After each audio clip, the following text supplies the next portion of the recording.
Nice. Hello, everyone. Welcome back to another study session. It's been, I think, about 3 weeks, maybe a month since I did the last one. We went over a match from Who's Number One. It was Dante Lee, not Dante. That was the first one. It was Mika Galvao versus I can't remember off the top of my head at the moment, but we were looking at what Mika Galvao was really doing with trying to stop someone from passing his half guard and stuff. Because I tend to have trouble myself passing a person's half guard. So I've been trying to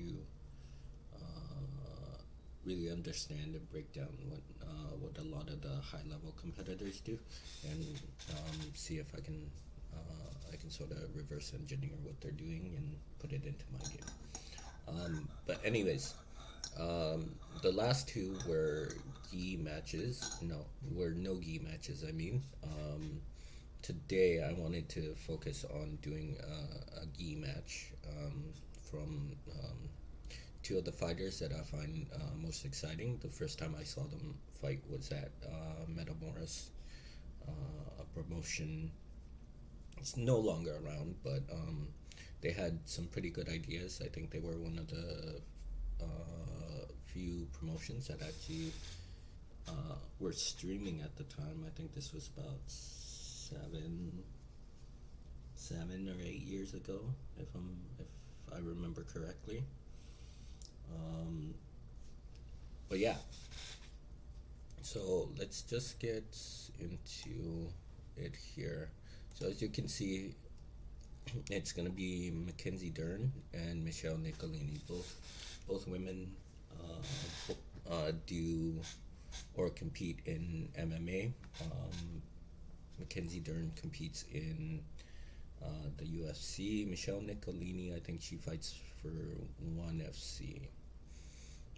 But they fought each other quite a lot in the IBJJF. IBJJF just stands for International Brazilian Jiu-jitsu Federation, which you can see down here. They have their own YouTube channel, and then you can actually see. Oh, it's right here on the side. You can see that they actually stream um, their events as well for free. So um, here you can see that they're showing Denver International Open 2022, and this is mat 5, so they have a bunch of different mats going at the same time.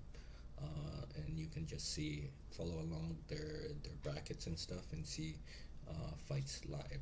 It can be difficult depending on what type of work you have, if you're working that morning or afternoon. So it might be difficult just to catch them live, but I do think they save all the VODs after.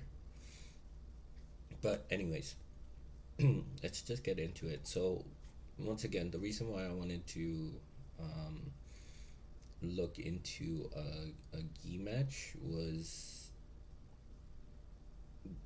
because with with gi, there's a lot of different holds, a lot of different grips that you can use to help control someone a lot more than you can in no gi. I think they both complement each other really well. So if you're primarily doing one, I think you won't grow as fast as if you're training in both. Um, so yeah, yeah. Let's just get into it. I think I'll put it in full screen and see how that looks.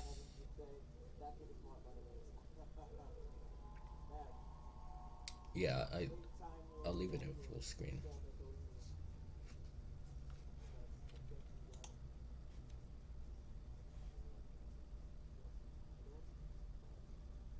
So you can see there, for the finals, the mats are quite a lot bigger. they normally have maybe six to eight mats going at the same time. This is the finals, so I think it's the tournament is done over a couple days, depending on how big it is. The Worlds is normally done after over four or five, I think. Um, but yeah, at on the last day they end up making the mat size quite a lot bigger. So I think they run three, maybe two. I can't tell from this angle.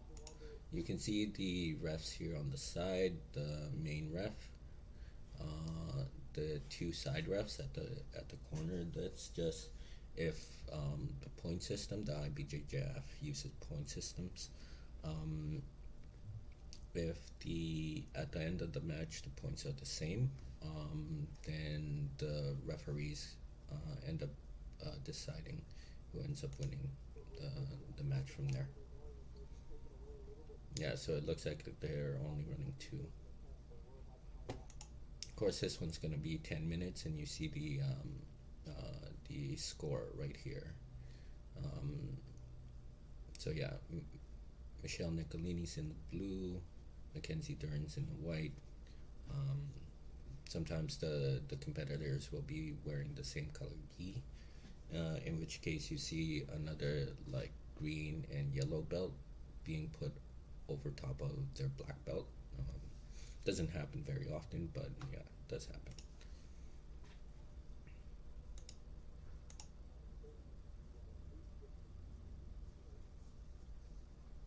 So that stance tends to be one you see quite a lot of. It's mostly developed out of necessity of not letting anybody get close to their feet.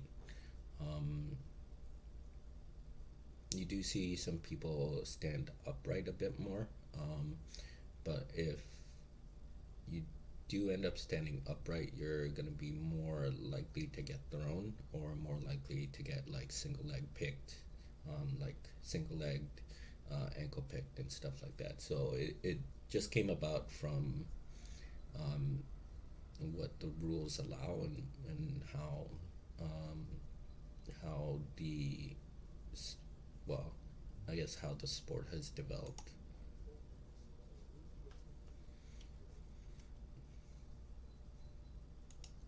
So we can see there as soon as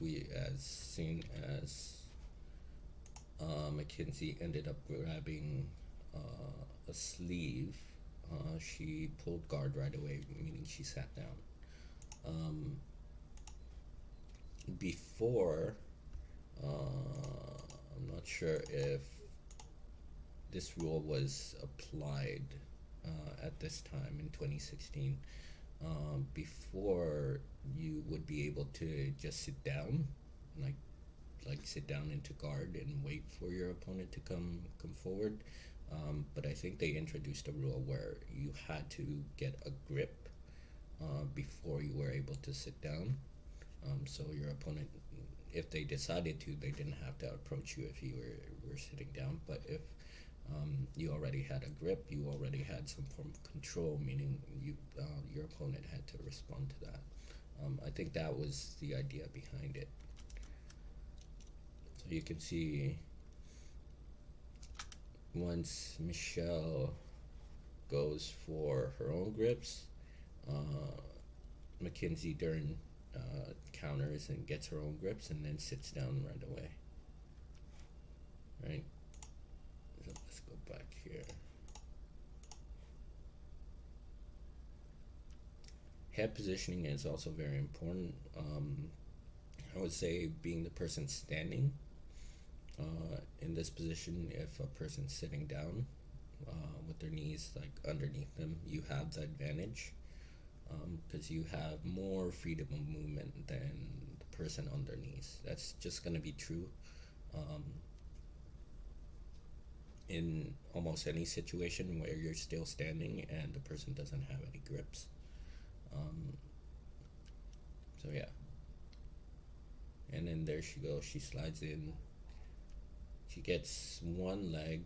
She hasn't gone into close guard yet, so what I mean by that, she hasn't crossed her feet over top of the belt to help control. So it looks like she might be trying to set up a different guard rather than close guard. Let's keep going there. And then there she lets go of the sleeve to roll back into a sit-up guard or a half guard. Sit-up guard just being when a person's sitting up. When the person on bottom is sitting up, their opponent is still standing, and they're wrapping their arms and legs around one of the person's standing leg. No annotations. This is difficult. So there, the grip gets ripped off. She notices that, reaches across the back, trying to get into half guard. Michelle's trying to grab the pants grip right there to help really pass the guard. Staying heavy.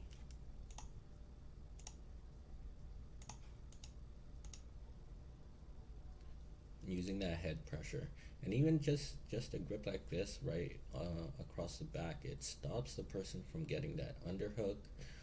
You can help isolate the arm. You can help isolate the head as well.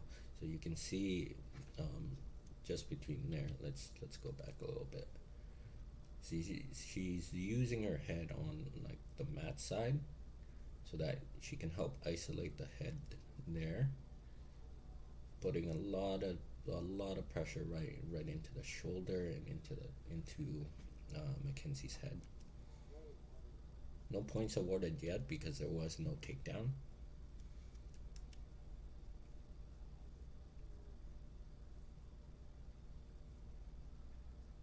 Her head comes up, and she's now more has to deal with a more standard half guard. With, you can see the knee shield here. The knee's off the ground, so she can still slide the knee through, but this top leg is making it difficult, just like when we saw Mika Galvao.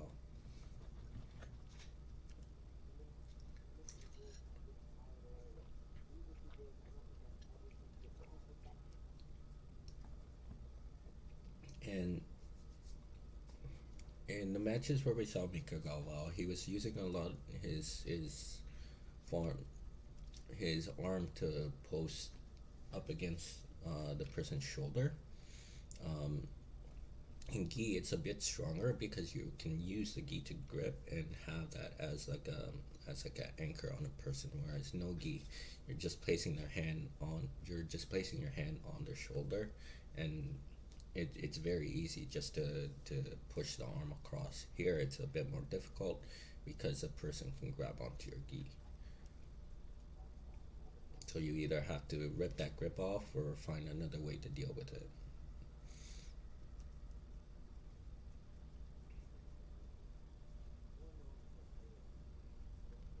And like holding onto a grip becomes very tough, especially if you have like 2 or 3 matches going on in that day. After the first match, it feels like your forearms are on fire. It makes it very difficult to actually grip and stuff. To close your fist after that, because you have that adrenaline pumping through your veins. You think you'd be ready for that, but it happens every time. And you can see Michelle is using that pants grip to help control that knee. Now they're both on the ground here. Trying to roll. Oh, that's nice. Let's see what happened there one more time. So it started from here. Let's go slower.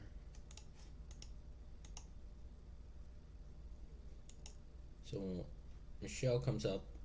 She's on both knees. She's trying to get that shoulder in underneath the leg so that that knee shield is no longer there. She does a good job of getting that knee shield off. Their balance ends up taking them over towards that left side. It looks like Makenzie Dern has a hold of some grip here. I'm not sure if it's just her arm. I don't think it's her arm. You can see that grip there that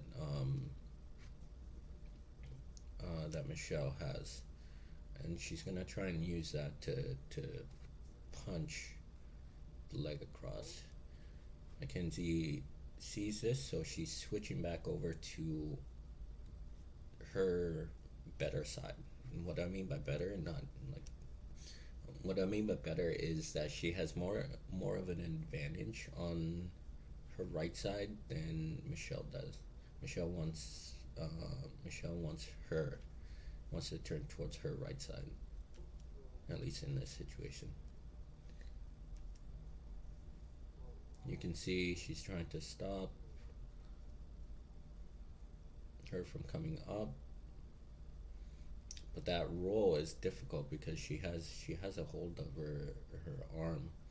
She's coming Mackenzie's coming up on her head, on the side of her head and her shoulder, to try and maybe roll up, and then see right there she was able to slide that knee out and actually use that to create a sweep.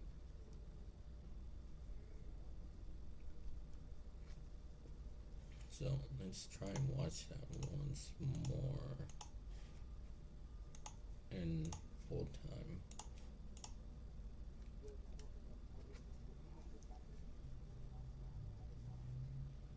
I'm interested to see what grip she has there.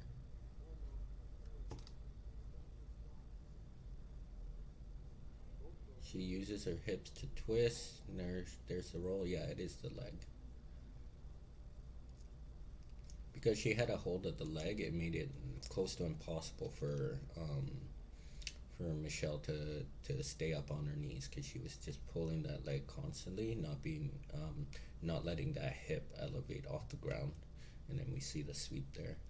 Now she's gonna try and do the same thing, pass. This time she's in a better position than Michelle was, because she doesn't have to deal with the knee shield, so she already got rid of it during the sweep. So she's just trying to put a lot of pressure on the shoulders, making sure she doesn't get rolled over, slide that knee off. Now we see standard half guard, an older style half guard, but I don't think Michelle's gonna stay here for long. You can see this style of half guard puts you straight on your back, which makes it exceptionally difficult to get someone off, because your shoulders are flat. You really can't use your muscle structure to create a frame.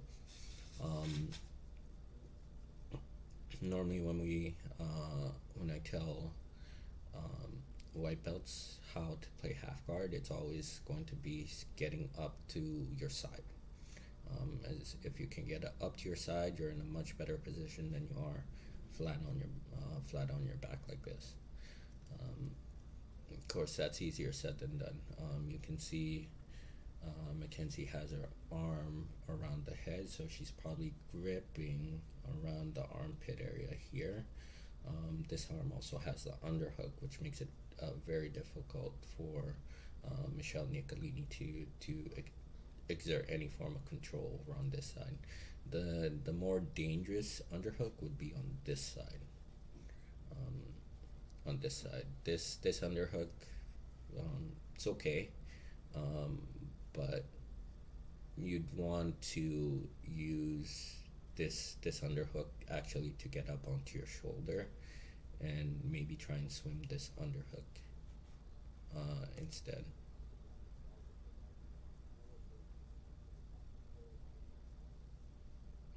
she's picking hair out of her mouth there.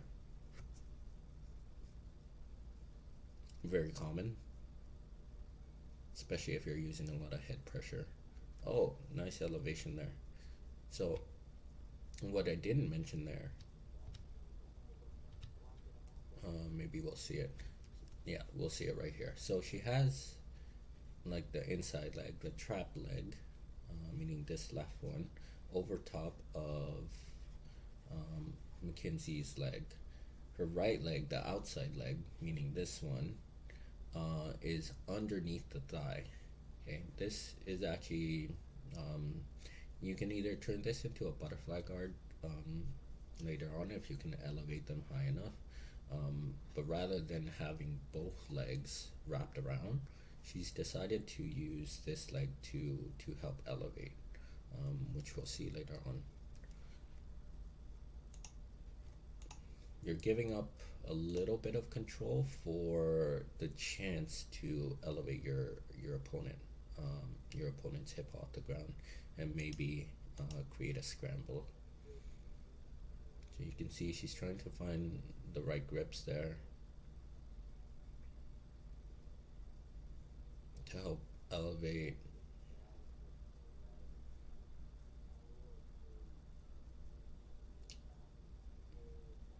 Yeah, taking the hair out of her mouth.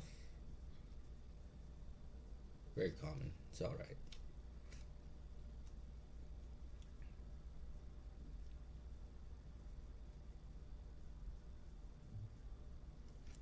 So you can see, boom, there it goes.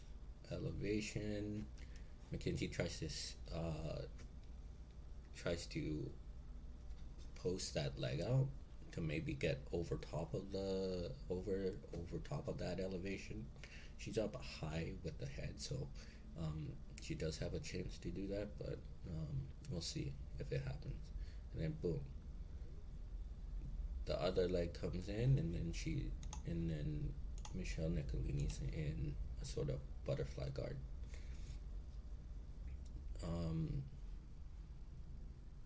This type of butterfly guard is not very good because the opponent's hips are way off the ground. You normally want butterfly guard when the person's knees are on the ground, so you have better control over their hips. Push, push. Nice scramble.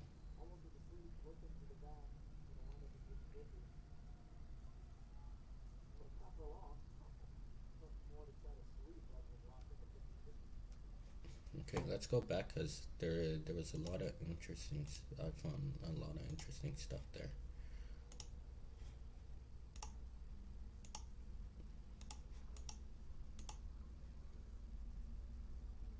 So look, as she stands up,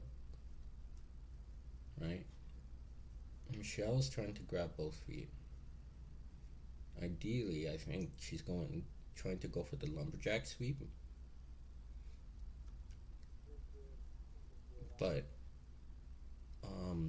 But Makenzie keeps her base really well underneath her to help collapse the knees. She's grabbing onto Michelle Nicolini's gi pants right there, and she's using that to exert some form of control and keep her balance. She doesn't want this leg to come over top of her head for a triangle, which I don't think she's in danger of, or get that leg on her hip. So that's why she's controlling it here. And then she does a back step and tries to, it looks like roll, but you can see that Michelle Nicolini also has a grip on the leg too.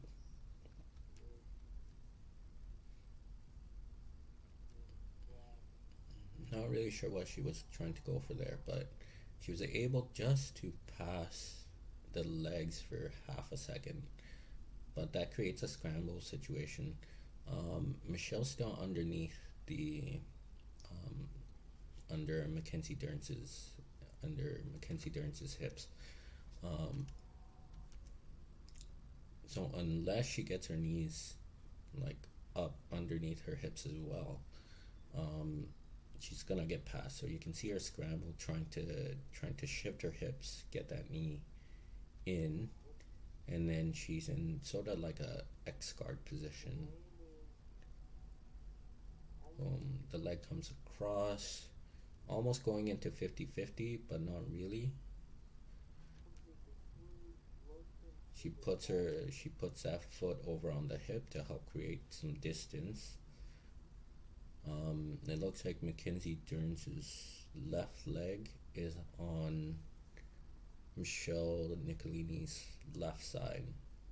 It doesn't look like she's setting up her an ankle lock or anything, but she's just using it to keep control. Roll underneath. Yeah, so you can see she has a pants grip. So most times the pants grip is just going to be better to help keep yourself connected when you're actually trying to attack. I think holding on or cupping the ankle would be better. Really depends on the situation though. You can see they're sort of like both facing behind each other.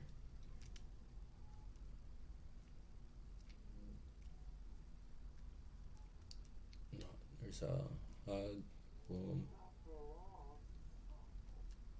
and then once again X guard, standard X guard,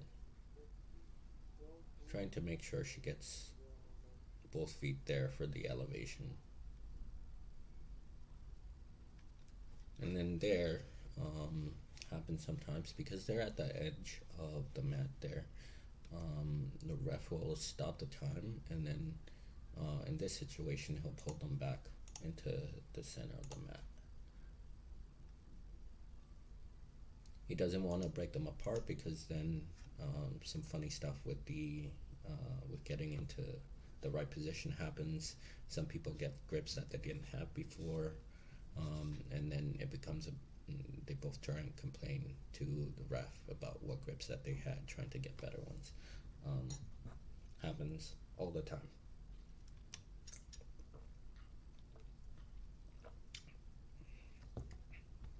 And then right there, she's trying to get more hair out. Yeah, she had that grip. You can see even just this grip right here exerts quite a lot of control. It doesn't only connect you to your opponent, but you can also use it to exert downward force by dropping the elbow. Helps also prevent the person from extending their knees. So if you can exert as much pressure downwards, it makes it a lot more difficult for someone to extend their knees and lift you off of them. So it does. This has two different functions of pulling yourself in closer for to close the distance, and also being able to keep your base.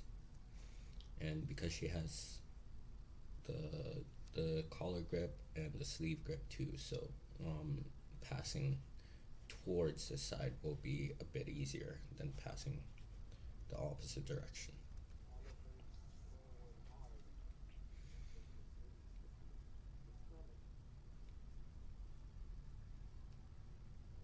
Lift, nice lift. And she's keeping hold of that grip.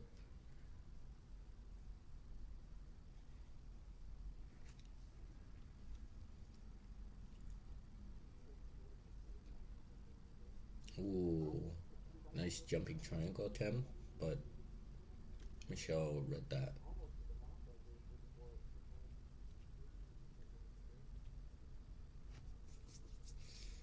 You still see that even now. A person, when they're sitting down, their opponent goes to try and jump over top of their knees. I actually saw a video on Instagram yesterday. Black belt competitors. I don't know what age bracket they were, but one had their arm outstretched in almost exactly the same position. You see Michelle Nicolini, and then the standing opponent ends up jumping into a armbar and getting the armbar in a few seconds from jumping. It was super. You don't see that happen all that often because most people will bring their knees up, right? But when it does happen, it just looks amazing. And then you see here, Michelle's in a little bit of trouble because her knees are just about to drop underneath Mackenzie's hips, giving her mount. Nice. And butterfly guard to close guard, just to help control her for half a second.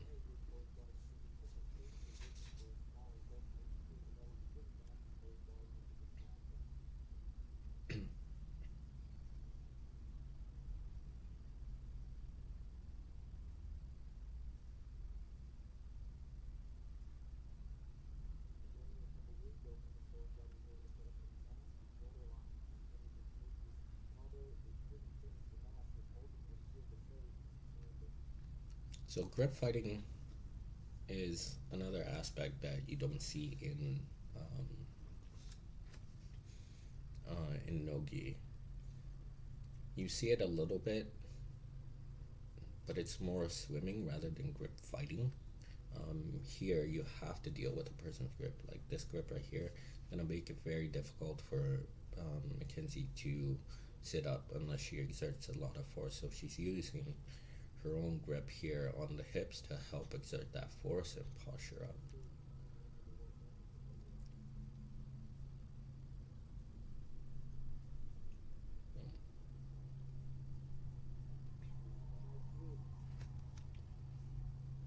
And there, because they exchange position, meaning Michelle Nicolini ends up on top, that is considered 2 points. So let's go back and see what happens. So there, the foot is on the gets replaced on the inside, right? She has the collar grip up high, meaning she can exert a lot of force downwards, breaking the posture. The other arm that Michelle has is, I think, on the sleeve grip, if I'm not mistaken. So let's go a little bit slower. So she's pulling in, the leg goes down to the ankle and kicks out. Now we see that Makenzie Dern is only on one leg. Okay, making it very easy to now get swept. So Michelle kicks that other leg out. Mackenzie's trying to keep her balance, keep her base, but then after that kick, Michelle slides that leg back so that she can come up onto her knees and pull herself up with those grips she was using before, all the while still using this leg, this foot to stay connected. So let's do that one more time. Slides down, okay? We see the grip here, we see this grip here. Kicks out, extends the other leg to take away the base, okay? Makenzie has to respond here, but because of the two grips, okay, she can't posture up. So she has to, the only option to keep her base is stay on her knees, right?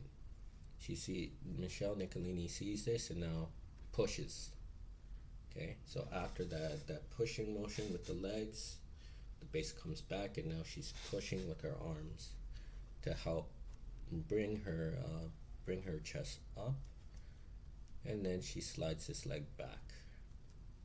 So now she's the one being able to stand up, all the while staying connected there.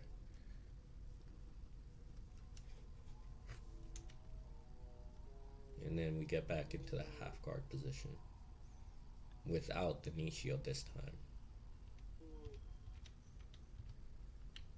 So let's go back one. Yeah, let's go back from here. How about that? Let's watch that at normal speed. Kick, push, all happen in a matter of 2 seconds.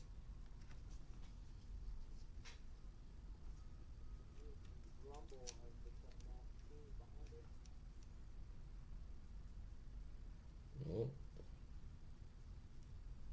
You can see now Makenzie Dern's trying to invert, maybe trying to twist underneath the hips. A lot of exchange of positions. That's why I wanted to watch these two women compete. This was also, I think, a better indication of their Metamoris match, which was 20 minutes. Oh. She leans back. She's like saying, I get 2 for that, right? Yeah. It seemed like an easy sweep too. So you can see right here. Yeah. This arm is trapped. She can't use it to pose. The other leg, she goes down on the sleeve. The other leg is on the hip. Right, so Michelle is trying to drive that knee through, maybe to get into half guard.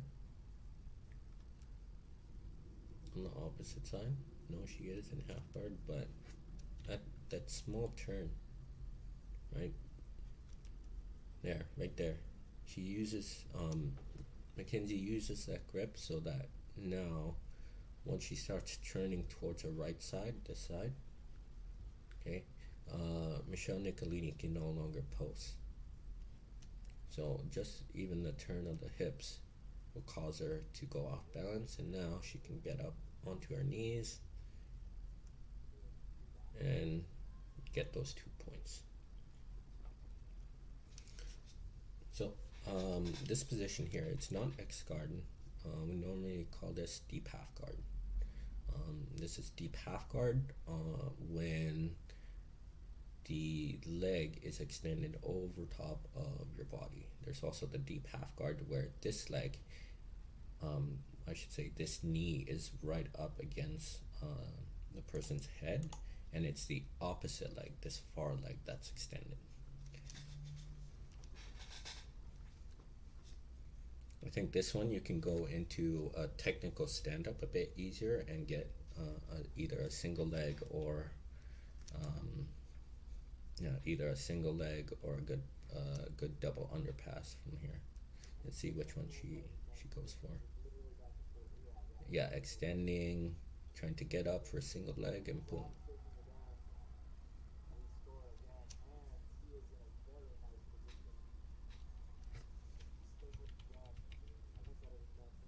So you see there, so you see here, both of Michelle Nicolini's legs are controlling the far leg here.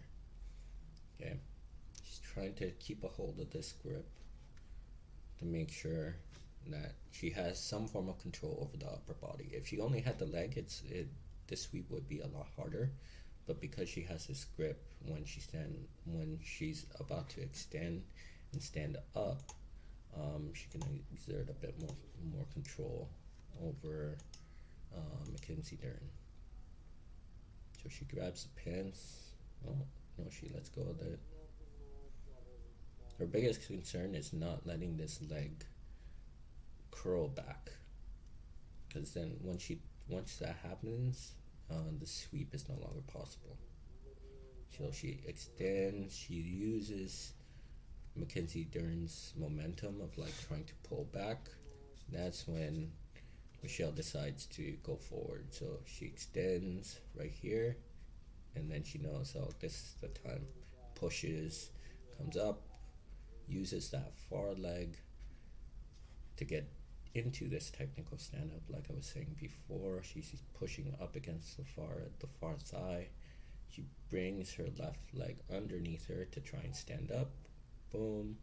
stands up, and gets gets a sweep.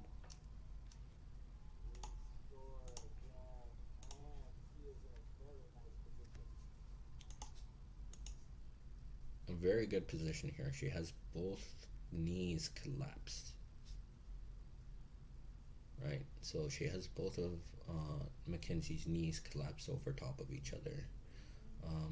If she can get at least this knee close to Makenzie Dern's hip, she can transfer over to full mount. But it's difficult enough to just keep a person down here. Nice turn of the hips. And back again to half guard.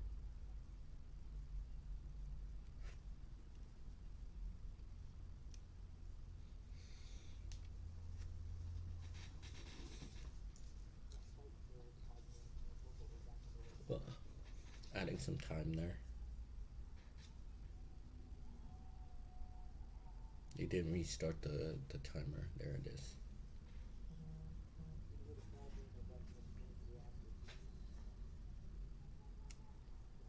Ooh, nice sweep backwards.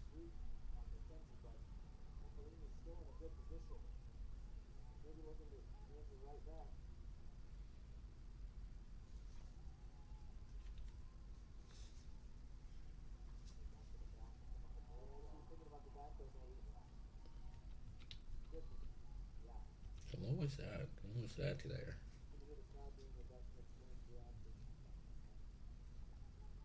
Oh, okay. So right there, because Michelle Nicolini's arm is really up against Makenzie Dern's chest here, she has no base on that side. So we see Makenzie Dern turn. Michelle Nicolini can't base, so she's forced to roll with her. And then you see that back roll, trying to almost switch the exact same position to try and collapse the knees. Both legs there, boom. Michelle Nicolini's trying to go back to that sweep she did before, trying to stand up onto her knees, but this time a lot more difficult.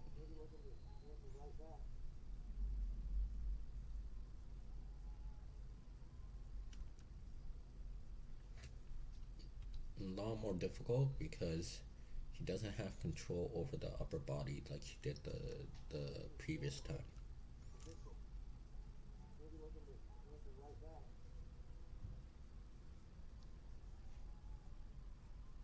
And you can see trying to extend that knee out as far as you can, and then there she goes.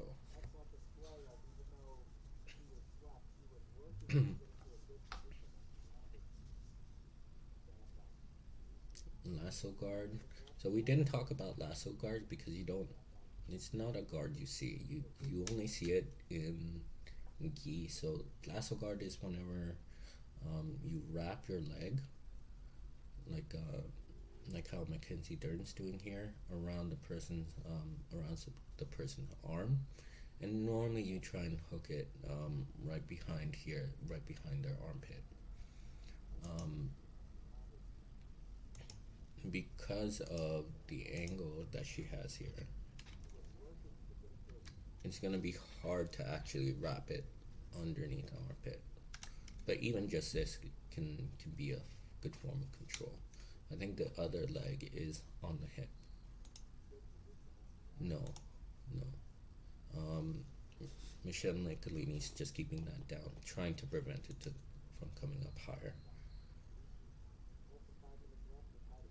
Opening that exerts so much force. Just opening the hip like that exerts so much force for a person on their knees. Coming up, trying to come up.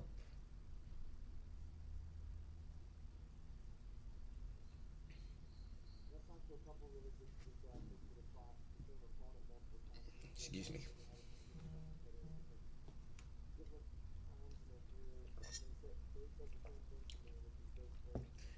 really see the grips from this side. Oh, we see one.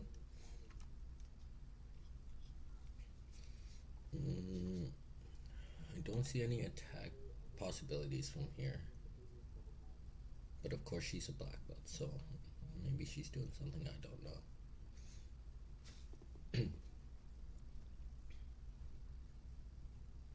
Oh, triangle attempt. Oh, switches to the omoplata. And you can see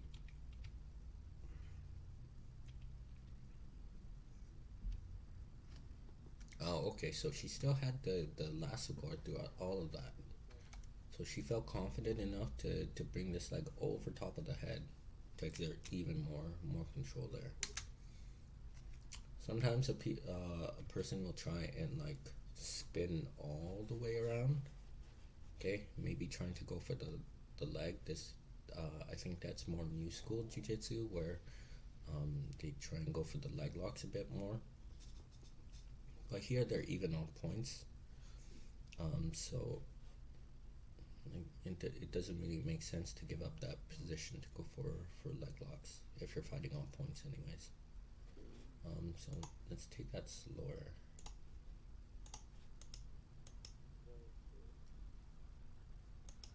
You see Makenzie Dern's arm is underneath the leg as well, making it difficult for Michelle Nicolini to posture. She rips that grip off, but she keeps trying to go for it.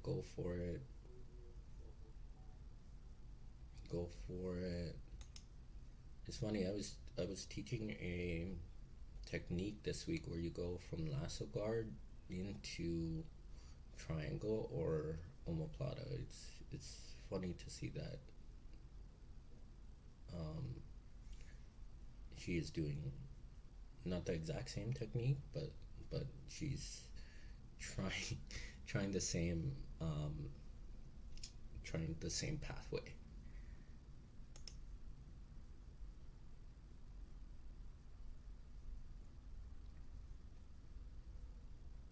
So to really go for the triangle, you're gonna have to let go of that arm eventually.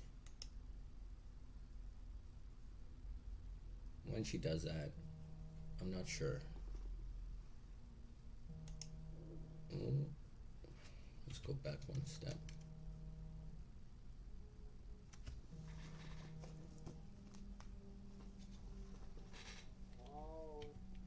I missed that. I can't see it from this angle what happens with that arm. But there you go. She lets it go.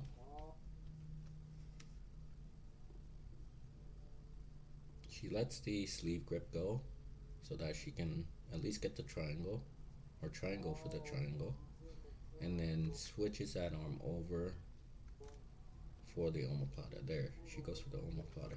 Now the omoplata can be hard to get in this position because normally the way you escape it, the two ways that I escape it is either stepping over top of the head or trying to roll underneath. The easier one, I believe, is the roll. Right, she's gonna roll over this shoulder to sort of unhook this arm, and Makenzie realizes that is the most common way to get out of it, so she's gonna try and grab onto the hips to prevent that roll and keep those hips planted on the ground. So boom, there she goes for that roll. She's trying to stop that roll. She keeps going for it. The elbow is almost out though. So you normally want this arm, like the hand, right on the hip, right on the inside hip, this inside hip here. It looks like the elbow's almost about to slide out. So she's got to transfer to something else. She switches the grip to help exert more force, and then you can see, well, Michelle's trying to put her knee on the stomach to make it easier for her to posture up, and she's using that arm as well, making sure. Oh,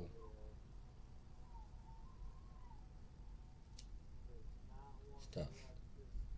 Now she's feeding him on the lapel. Oh my god. This becomes real nasty. This can become real nasty real quick.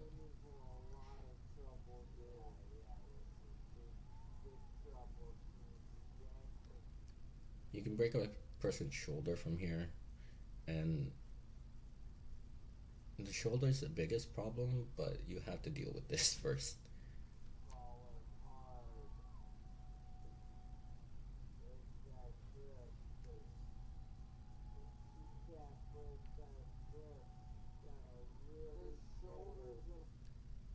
Yeah.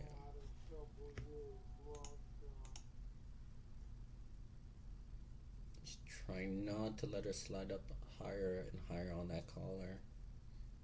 Try and it just looks nasty.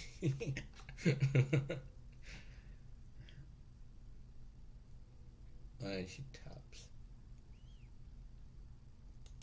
Yeah, that was nasty. Yeah.